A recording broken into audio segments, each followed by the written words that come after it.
வீட்டில் இருக்கிற பொருள் வச்சே 10 நிமிஷத்தில் சுட சுட மைசூர் போண்டா சூப்பராக ரெடி பண்ணிடலாம். பசங்களுக்கு லீவ் வேறு விட்டுட்டாங்க. இந்த மாதிரி செஞ்சு கொடுங்க, சூப்பராக விரும்பி சாப்பிடுவாங்க. அதுக்கு நான் ஒரு கப்பில் மைதா மாவு எடுத்துருக்கிறேன். நீங்கள் கோதுமை மாவில் கூட செய்யலாம். மைதா மாவு போட்டு ஒரே ஒரு கப்பு மைதா மாவு, ஒரு கப்பு பச்சரிசி மாவு, வீட்டில் எந்த பச்சரிசி மாவு இருந்தாலும் ஓகே, அதை போட்டிருக்கிறேன். ஒரு கப் மைதா, ஒரு கப் பச்சரிசி மாவு போட்டு அதுக்கப்புறமா தேவையான அளவு உப்பு போட்டிருக்கிறேன்.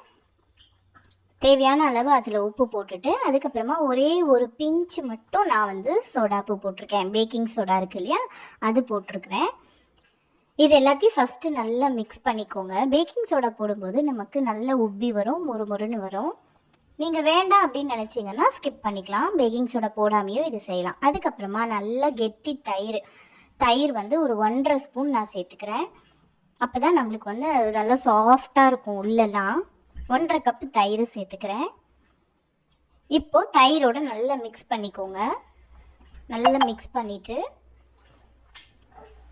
இது கூடவே பார்த்தீங்கன்னா நான் பொடியாக நறுக்கின ஆனியன், வெங்காயம் இருக்கு இல்லையா, சின்ன வெங்காயம் இருந்தால் அது கூட போட்டுக்கலாம். பெரிய வெங்காயம் சேர்த்துருக்கிறேன். அப்புறமா ஒரே ஒரு பச்சை மிளகா, அதுக்கப்புறமா பொடியாக நறுக்கின கருவேப்பிலையில் எல்லாத்தையும் போட்டு நல்லா மிக்ஸ் பண்ணிக்கோங்க. அதுக்கப்புறமா கொஞ்சம் கொஞ்சமாக தண்ணி சேர்த்து நல்லா வடை போடுவோம் இல்லையா, அந்த கன்சிஸ்டன்சிக்கு வரணும். இங்கே பாருங்கள், நல்லா கலந்து விட்டுட்டு நீங்கள் கையில் கூட கலக்கலாம். ஸோ நான் இப்போ கையில் தான் கலக்க போகிறேன். நல்ல வடை பக்குவத்துக்கு நம்ம மாவை கலந்து வச்சுக்கணும். ரொம்ப ரொம்ப ஈஸி ரெசிபிங்க, டக்குன்னு நம்ம செஞ்சிடலாம். 10 நிமிஷம்தான்.